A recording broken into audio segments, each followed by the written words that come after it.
এই মুহূর্তে সবচেয়ে বড় খবর দর্শক বন্ধুগণ, 26-এর নির্বাচনের আগেই ফের কিন্তু কংগ্রেসে যোগদান মুর্শিদাবাদে। আম আদমি পার্টি তাসের মতো ঘর ভাঙছে। শুধু আম আদমি পার্টি বা অন্য রাজনৈতিক দল নয়, সেক্ষেত্রে তৃণমূলের তাসের মতো ঘর তো ভাঙছেই, তার সঙ্গে সঙ্গে অধীর চৌধুরী আরও একটা দাপট কিন্তু দেখা যেতে পারে বিহার বিধানসভা নির্বাচনের পরেই। পূর্বে যে দেখা যাচ্ছে মুর্শিদাবাদেই ফের কিন্তু কংগ্রেস আরও এক ধাপে শক্তি প্রয়োগ। স্ক্রিনের সাহায্যে সেই ছবিগুলো আপনাদেরকে দেখানোর সুযোগ করে দিচ্ছি, আপনারা স্কিপ না করে ভিডিওটি সম্পূর্ণ মনোযোগ দিয়ে শুনবেন। 26-এর ভোটের আগে তৃণমূলের সংখ্যাটা আরও মুর্শিদাবাদে কমতে পারে।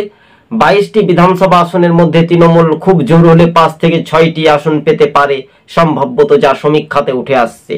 তাই অধীর রঞ্জন চৌধুরীর হাত ধরে দিকে দিকে কংগ্রেসে ফিরছে, ঘরের ছেলে ঘরেই ফিরছে বলে এমনটাই প্রতিক্রিয়া দিয়েছেন প্রাক্তন সাংসদ কংগ্রেসের দাপটে নেতা অধীর রঞ্জন চৌধুরী। সবুজবঙ্গ নিউজ চ্যানেলটি